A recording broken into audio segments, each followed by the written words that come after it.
Fiji, an archipelago located in the Pacific Ocean. Of its more than 300 islands, only about 100 are inhabited. In these parts, life rolls along to the lazy rhythm of the long ocean swell. There are three colors to the Fijis: the white of the long beaches, the turquoise blue of the lagoons, and the green of the jungle. And rugby is a religion here. Franck, a rugby coach, chose to combine the easy life of the islands with his passion for the oval ball. He combs the villages of the outlying islands, hoping to discover the rare gem of Fijian rugby. Hannah is a surfing champion. She and her friend Issei are in search of the perfect wave.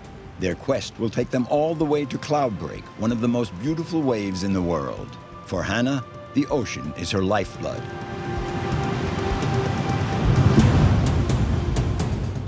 Manasa lives in Benga, an unspoiled atoll where the traditional rituals form the bedrock of the community. In the shelter of the barrier reef, just a stone's throw from the village, Manasa goes diving with his son Tumbi to feed their guardian angels, the shark gods. I live in a very little paradise, you know. I don't want to stay in overseas, Australia, America, maybe France or Europe. I like my little world. It looks like this. No big, no small. I live this in my heart.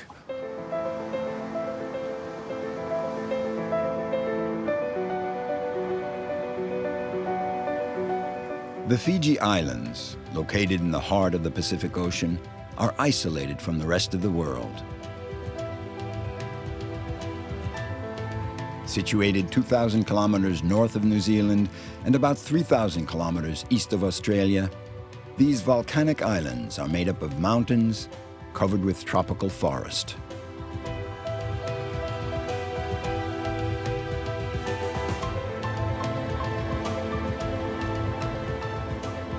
It's a corner of the world where time has never mattered, perhaps because the weather is so clement all year round.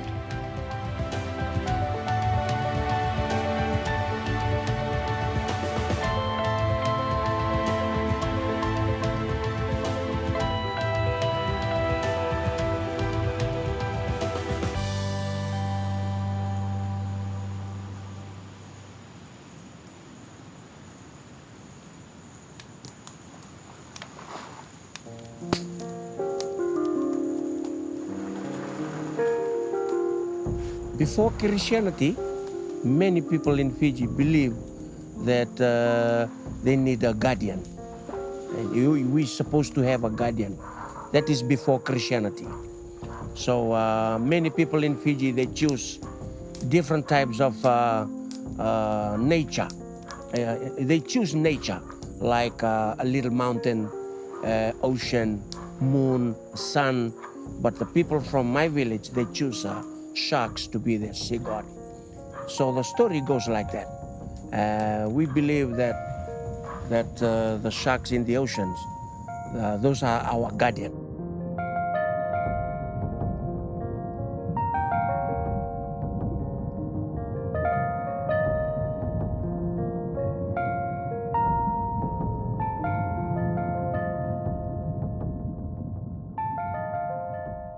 As soon as we jump in the water, we don't have any fear because the same guardian is looking after us.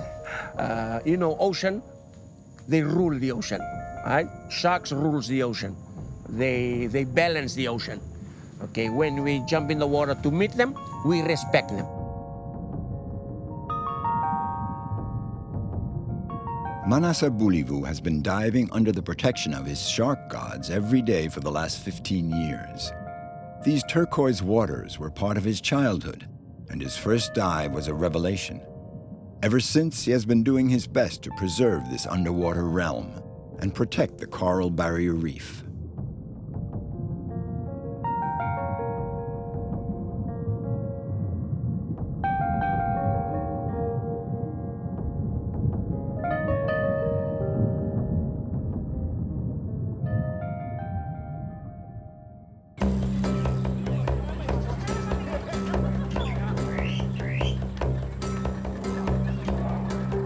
Every weekend, Manasa takes his family to the island of Benga, where he was born, across from the main island.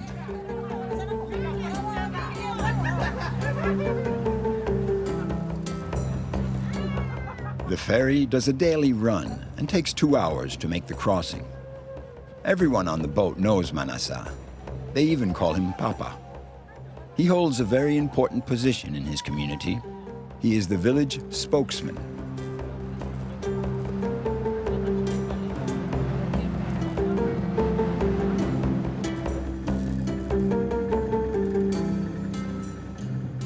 Rukua is a little village like so many others in the Fijis. A few houses by the lagoon, coconut trees, no roads, no stores, and villagers enjoying the good life. That is my village. This is where I was raised. This is from my ancestor, my great-grandfather. And until today, I have a family, and this is my home. My son, my daughter, they all born in this village. I found my beautiful wife in this village, so I don't have to go away. Everything is right there, and the ocean behind me, that is our resources, and we respect the animal in the ocean because we believe that we are one. So it is like a freedom paradise. This is, nobody want to leave. We want to stay here forever. Yes.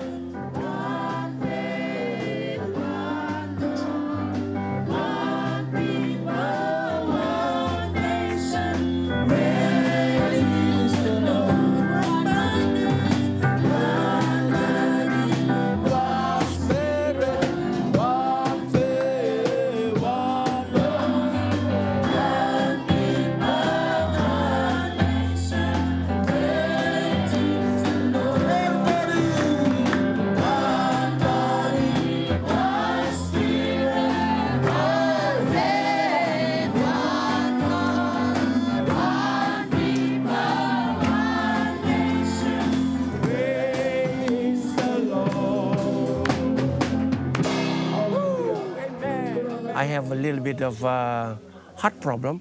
In 2007, I was in hospital, and since then, my whole life changed. It's changed completely. Yeah. I choose the way to be a very honest Christian, to worship the mighty God. And I'm very proud to be a preacher and look after a church. The everlasting life is only given by the Master himself. Hallelujah. By God himself. By the Lord Jesus himself. No one can give this life. It's only him himself.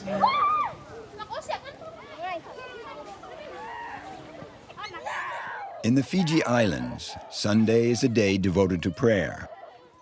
Several families have come by boat from the island's other villages to attend Manasa's services. Afterwards, the parishioners stay to share a meal together.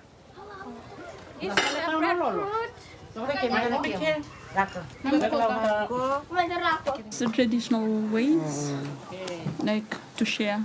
Like Fiji, the standard of living is low. So most of the family that doesn't have like a source of income. So that's why we share. The more we give, the more we get.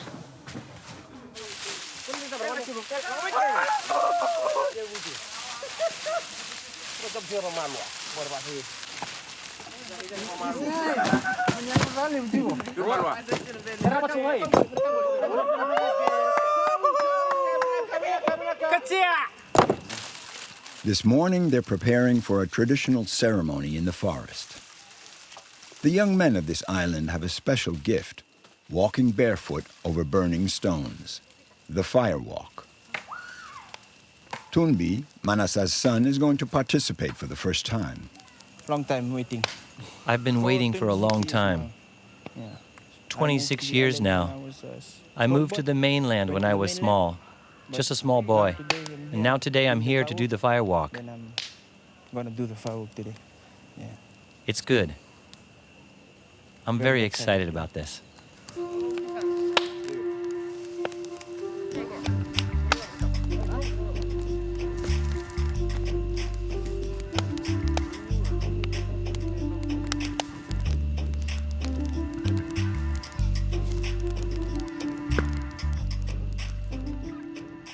Tumbi must present himself before the sacred fire with a pure heart, and for that there are a few rules to respect. He's been very honest with a promise. No coconut for 4 nights and no woman for 4 nights. It's really tough for the young people. No woman for 4 nights. Yeah? I told the priest, I think 2 nights is okay. But the priest said, 4 nights.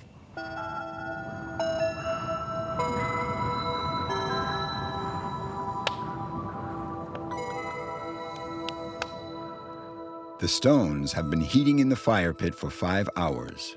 The ceremony can begin.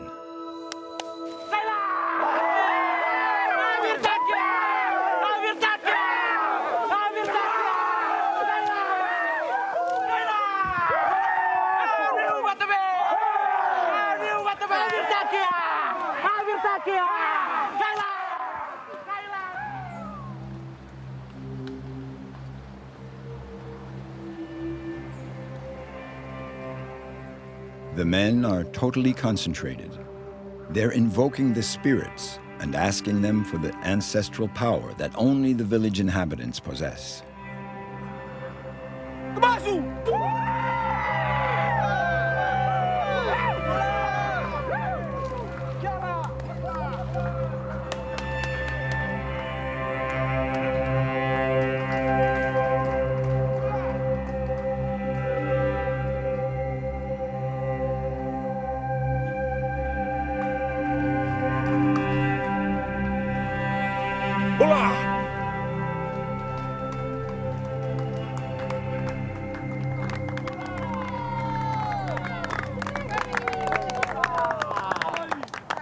We walked on fire.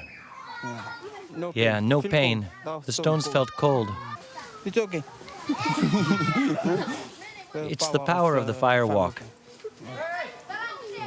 We gather it here, and we use it to walk over the stones.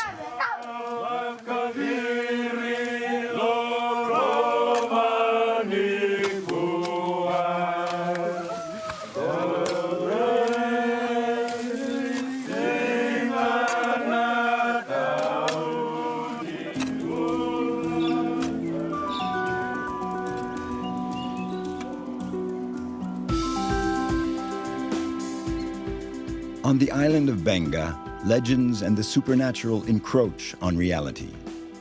Manasa is proud of his son who has braved the sacred fire and stones for the first time.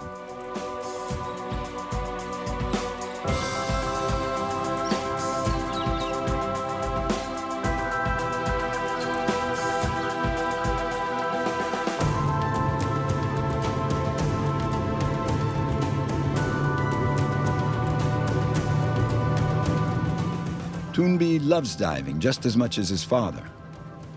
Today, like every day, they're going to see their second family, the sharks.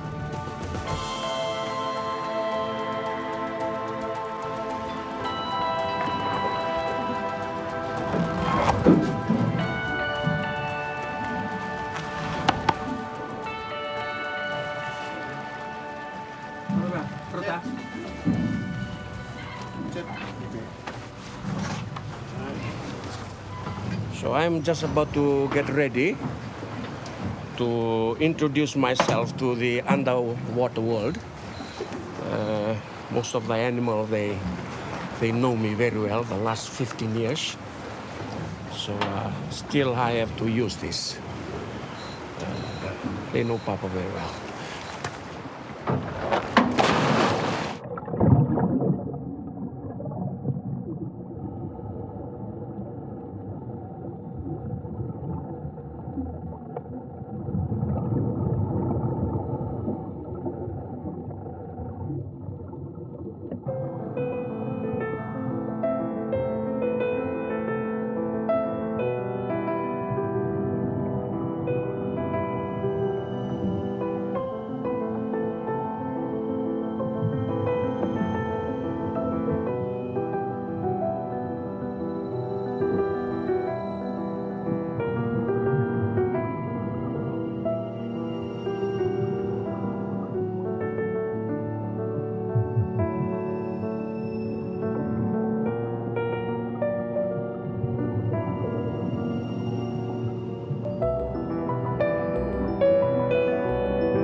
I feel great because when I put my wetsuit on, my fins, my mask, with a tank behind me, to enter that world down there, it's something that's in my heart.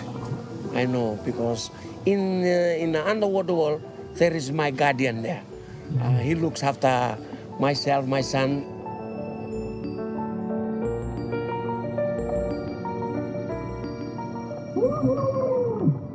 The life is very different down there because you see the fish, they don't know anything about, the war, about what is going on up here. They're very friendly, so I want to put myself just like them.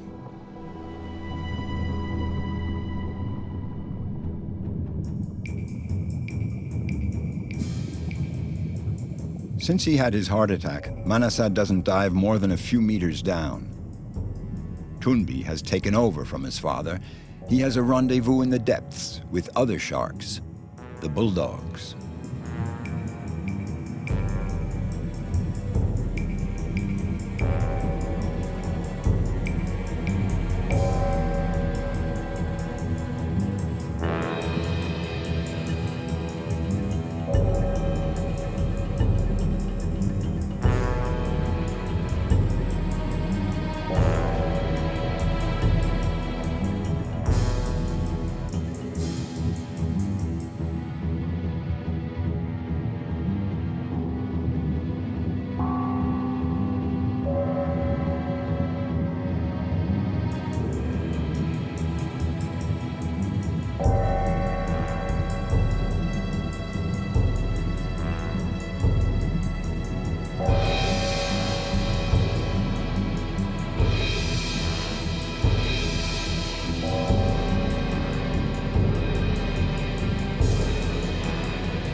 Manasa shares his life between these two worlds. On land, he's actively involved in the community of Rukua. He's one of the pillars of the village. In the depths, he's the privileged witness and guardian of an underwater realm. Manasa knows that these two worlds are inextricably linked and complementary. We want to keep this bay and this place as it is. As you can see, there is no building, no cars, no boat, just us. And we want to keep the population of my village as low as we are. Yeah? In another 10, 15 years' time, I believe in my heart, this place will be still the same. And then we will pass it over to our generation to come when I will be old. My grandchildren, you go there and use the land.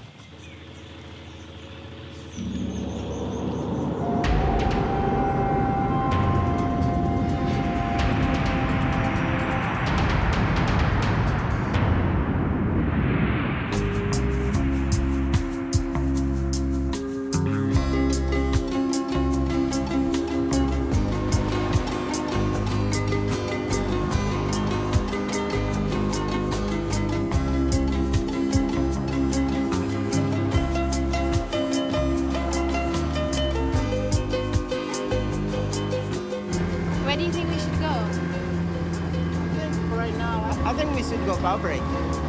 There's waves, but it's trying. I think it's probably high tide, and the swell is probably not big enough.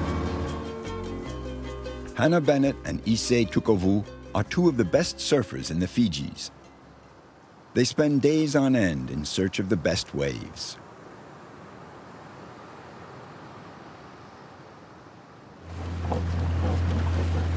It's good to, envision yourself before you're out surfing, and hopefully it'll be some fun waves. So, yeah, concentrate, but surfing is fun. Not too serious. It's for fun.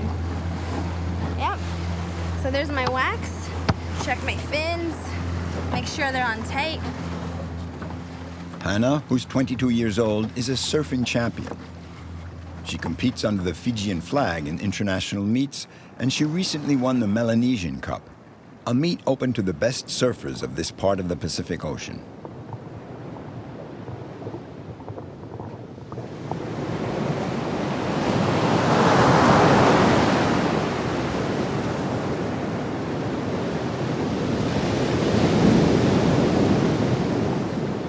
It takes one wave to fall in love with surfing, but it also takes one wave to just completely not want to do it again.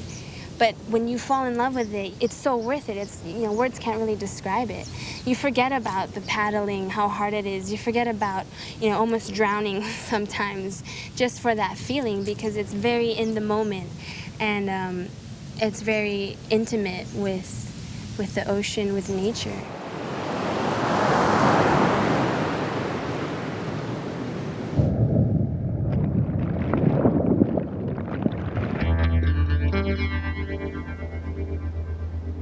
Hannah grew up in Rotuma, a remote group of islands in the northern Fijis. Her life goes from one side of the Pacific to the other, from California, where she's finishing up a degree in international trade, to Fiji, where she has her roots and comes to recharge her batteries.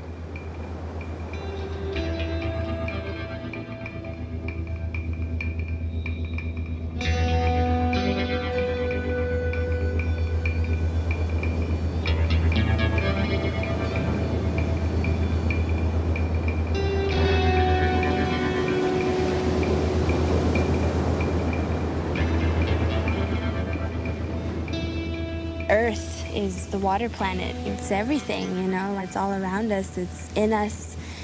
Physically, you can't live without water, but also mentally, I don't think I could live without being surrounded by the ocean. As a person, I need water. I need the ocean to mentally be healthy and stay sane in a way. I could never live in the desert or inland or in cities for years at a time. Wherever I go, you know, it's always based off of where the ocean is going to be.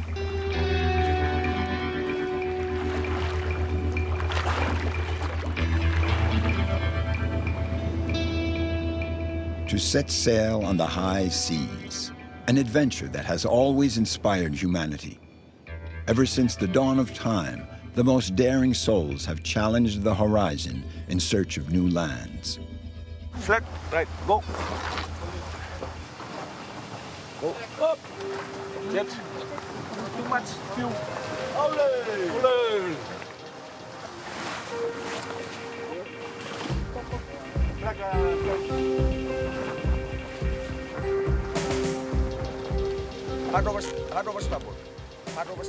It's generally thought that migration to the islands of the Pacific proceeded gradually, starting in southern China. The men and women who would discover the largest ocean on Earth first made a sojourn for several generations in Taiwan. Their most intrepid descendants pressed onward to what is now the Philippines and Indonesia.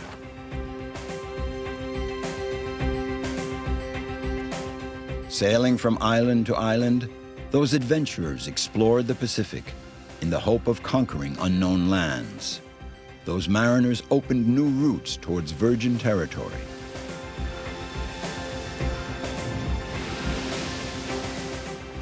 Once they had settled Vanuatu, they were within 800 kilometers of the Fiji Islands. The Fijian people have their distant roots in a group of exceptional seafarers.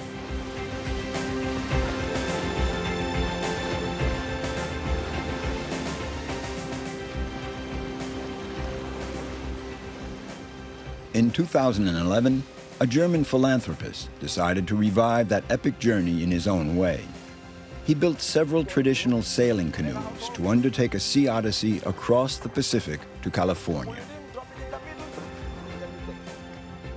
Hannah followed the expedition very closely. She was even a crew member when this boat first took to sea off the coast of Fiji. Angelo, a skilled sailor, quite naturally became skipper of this mythical craft, the Uto ni Yalo, heart of the spirit. Dion, select this one. Faster. There were 7 canoes like this, all the same, different islands, like Samoa, Tahiti had 1, New Zealand had 2.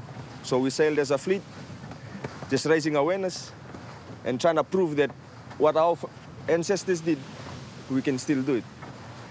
You know, we proved that we don't need fuel to travel so far, and we did it, you know. The voyage was 20 months in total. Days in sea, the longest we were out there was 31. No land, no TV, nothing, yeah. Just looking at a lot of flying fish, and that's pretty much it. These latter-day seafarers accomplished the entire crossing without the help of any navigational instruments, just like their ancestors. No charts, no GPS, no sextant. The sailors on board were armed with no more than their daring, their keen intuition, and the stars to guide them across these vast expanses.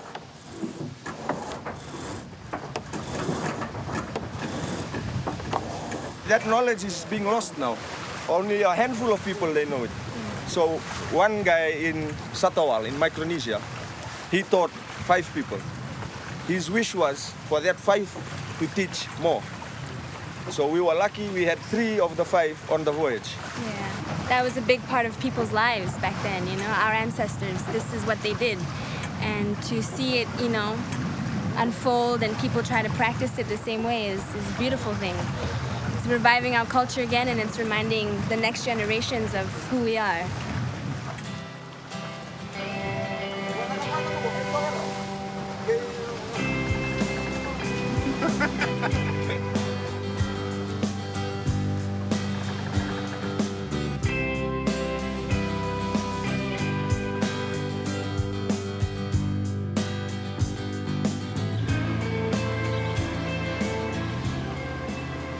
Every time Hannah comes back to the Fijis to train, she connects with Ise. He's like a big brother, but he's also an exceptional surfer who knows these islands better than anyone else.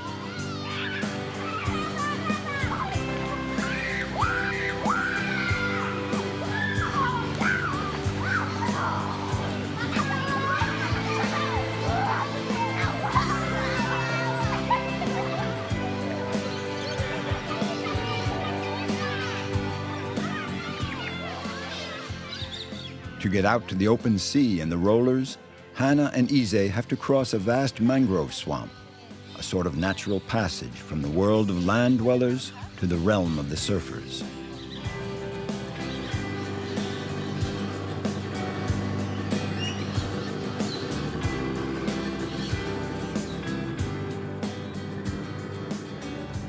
Cloudbreak is one of the most beautiful waves in the world. It's like an El Dorado for surfers. Every year, the world's surfing elite comes here for a prestigious international meet. The jury officiates from a stand built right in the sea facing the legendary wave.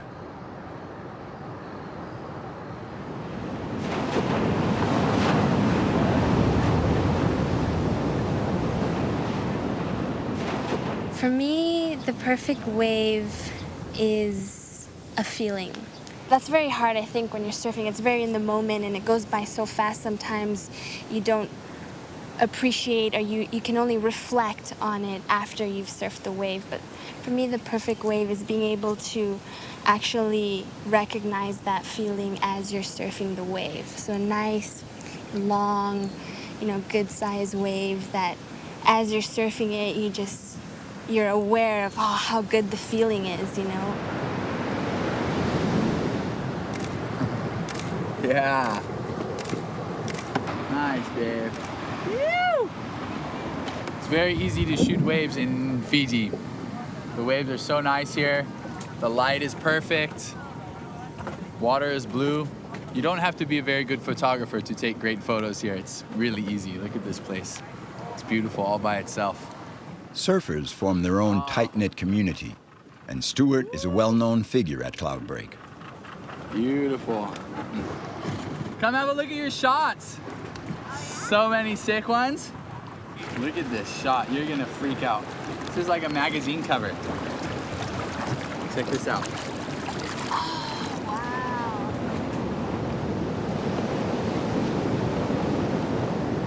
These waves have traveled for thousands of miles from a storm here off Antarctica, all across the ocean, and you wait for them. And then you ride their energy, and you can feel the whole energy of the ocean go through your body, and you forget every worry of the world.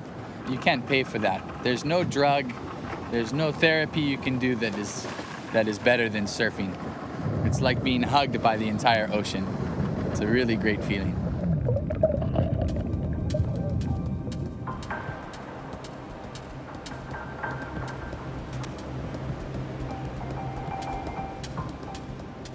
Surfers don't pit themselves against the ocean and the waves. They strive to become their accomplices and play with the elements in order to reach a state of pure pleasure.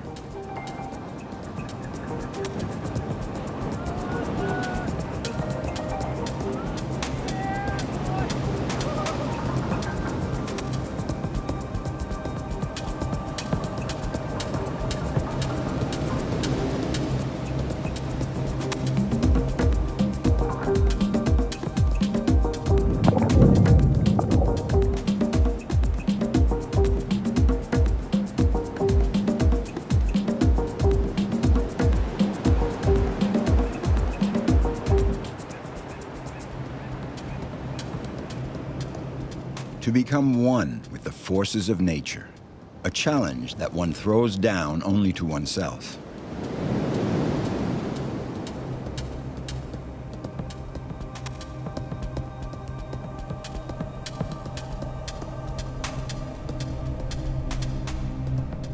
You feel very vulnerable, but very powerful at the same time. You know, sometimes I'm the biggest scaredy cat out there. I'm terrified, but that's when I feel most alive.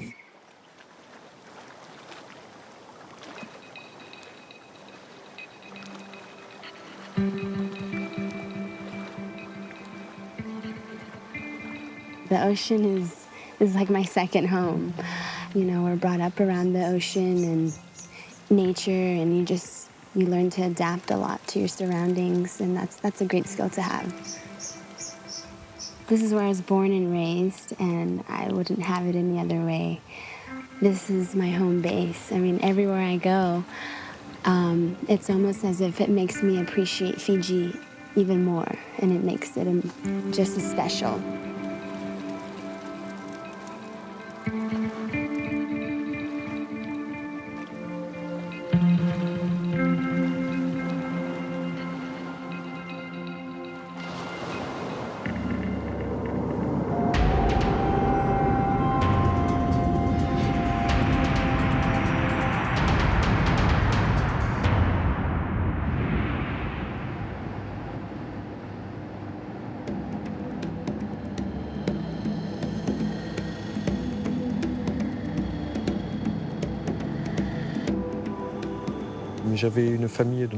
There were a lot of sailors in my family.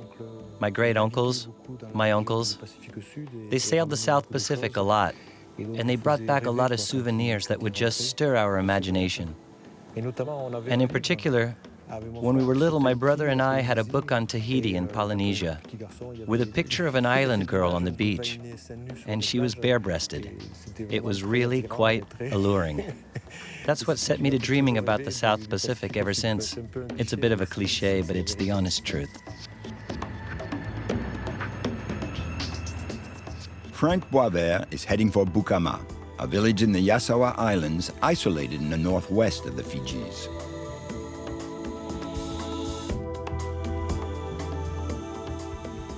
Franck has been an international rugby trainer for more than 40 years.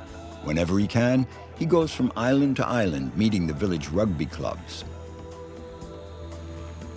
He's also out to spot the young talents that may someday play in the world's leading clubs.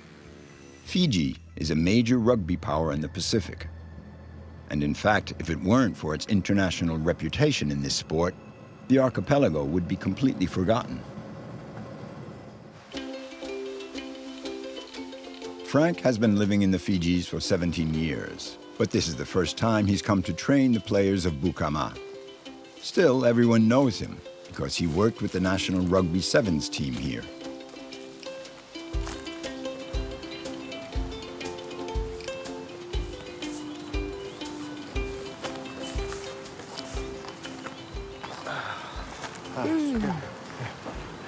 Fiji is the furthest island here. It's a Sawa, and that's the furthest village there, Sawirara.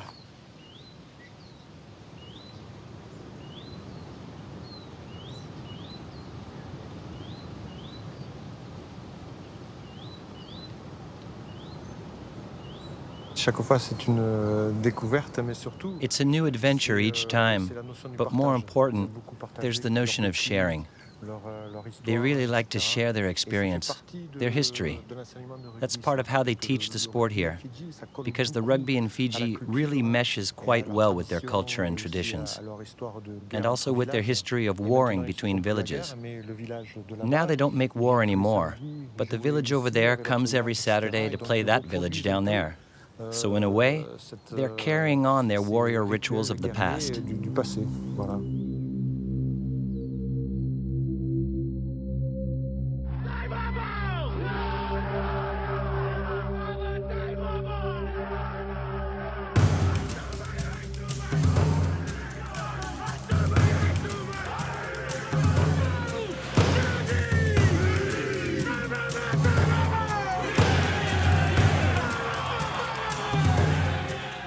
In Fijian rugby, the clan spirit is an essential element. Each match begins with the Tumbi, a warrior dance designed to provoke and intimidate the adversary.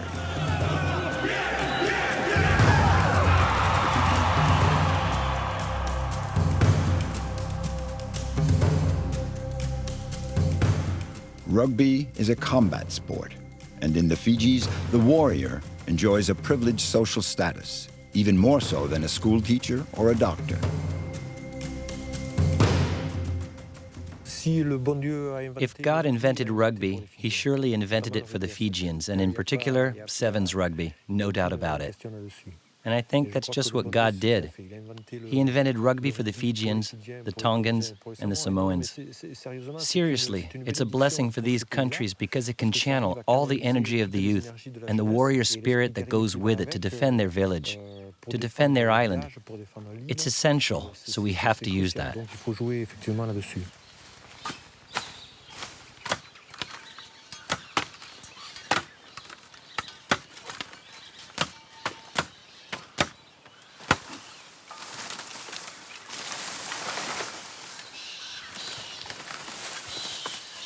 The coach is waiting in the village.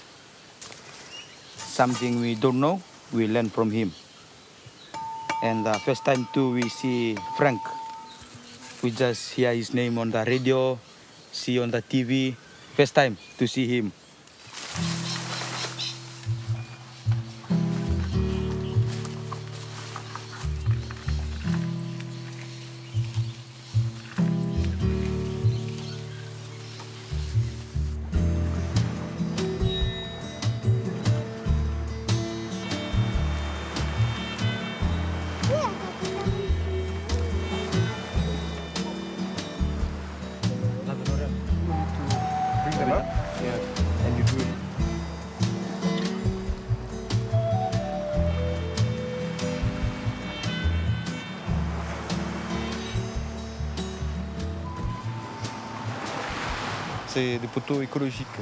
Organic goalposts, respect for the environment.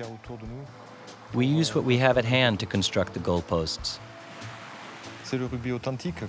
This is genuine rugby, like we used to play as kids in the villages of southern France, in Catalonia, and in Occitania.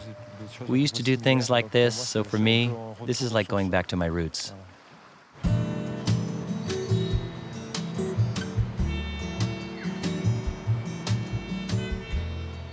There are some 200 Fijians playing in different French rugby clubs, and the demand keeps rising for these rugby artists with their singular style, a mixture of power and improvisation.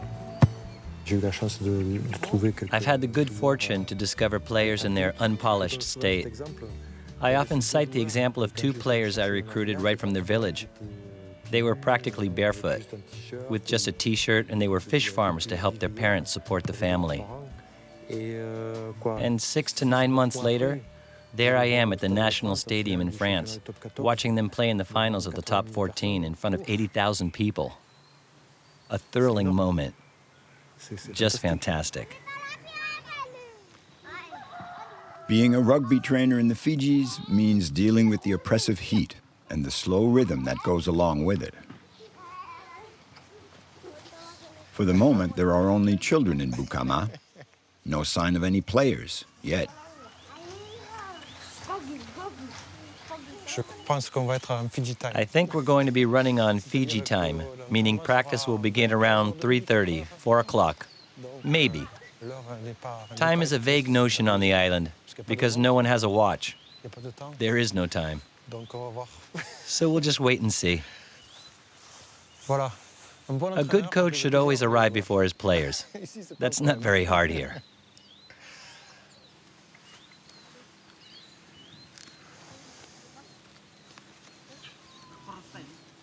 Hola, Charlie. How are you? How was work? Good, good. Yeah, yeah. Your teammates, they're gonna come soon? Yeah, soon. Yeah, yeah. All right.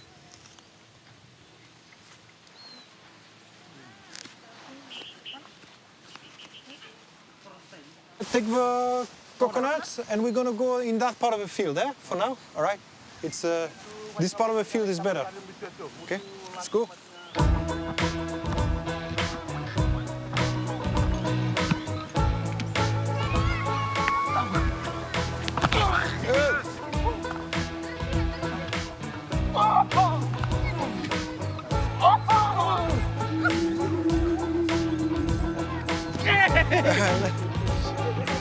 Oh, yeah.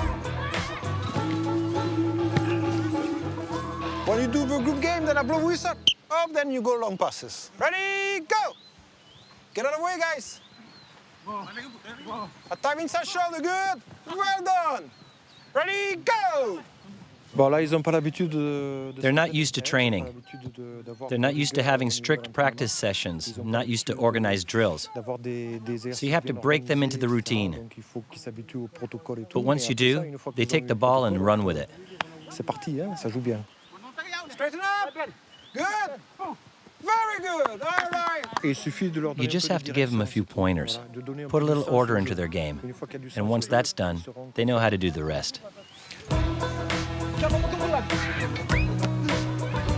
Good. All right. Pass. Pass. Pass. Put it down. Put it down. Run away. Reline. Reline. Reline. Good. All right. Go.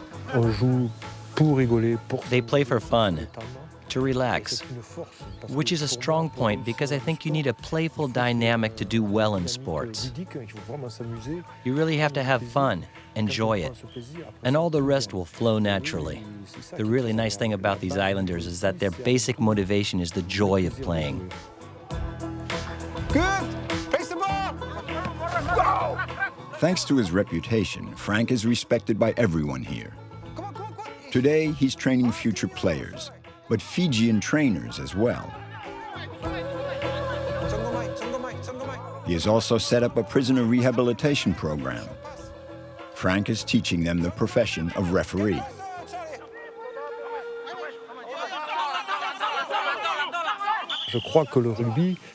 I think rugby is a social regulator. You'll notice that in countries where there's not as much rugby, the crime rate's extremely high, but not here in the Fijis. And I noticed the same thing in Tonga and Samoa. All the young people play rugby. At 4 o'clock in the afternoon, they get out of school, they get off work, they come in from the fields and they play rugby. And when the match is finished and they've gotten rid of all their aggressive hormones, they're worn out, with no energy left to go out and get themselves into trouble. All right. Crouch. Bind. Set. All right. Look at that. Beautiful there. Yes. All right.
There are no roads to speak of here, so people get around with the village's one motorized pirogue.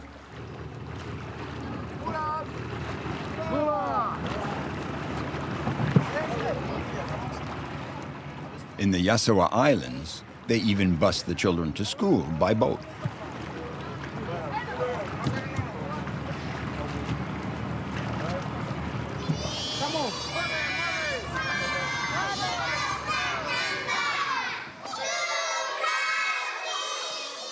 In Bukama's village school, there are 3 levels in each class, and the children learn English right from the first grade. English and rugby, both legacies of the British colonization.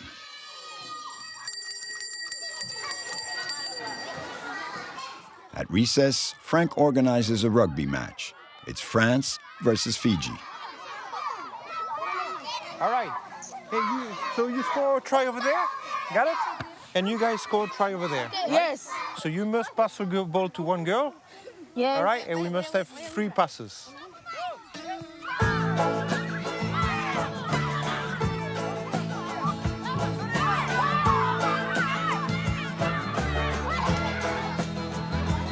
Oh, that's a nice pass. Keep going. Hey.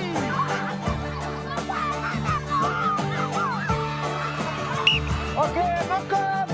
Ball to France. Here we go. Here we go. The women of Fiji are struggling to free themselves from the weight of tradition, and Franck is convinced that sports are one of the best ways they have to achieve that goal.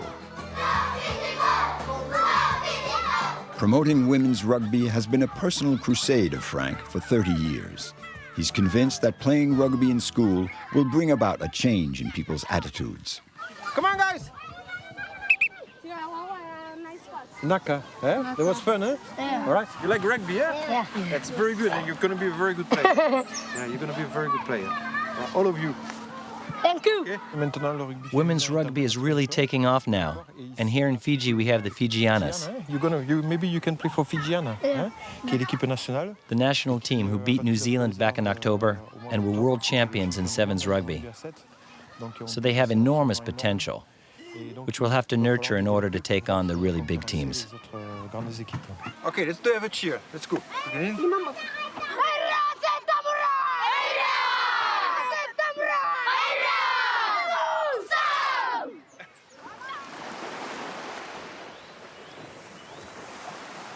Franck continues his voyage on to the next island, on to the next rugby pitch. As a trainer, Franck has always sought to transmit his passion and love for this sport. It's very important to me that the Fijian trainers and coaches be competent so that they can carry on the work themselves and not depend on the know-how of us Westerners. As the saying goes, it's more important to teach a person to fish rather than fish for them. That has been the guiding philosophy in my work here. I always try to stand back a bit and help them to grow and develop. For Franck, rugby in the Fijis is a lovely romance between a game imported from the other side of the planet and a people born to play it.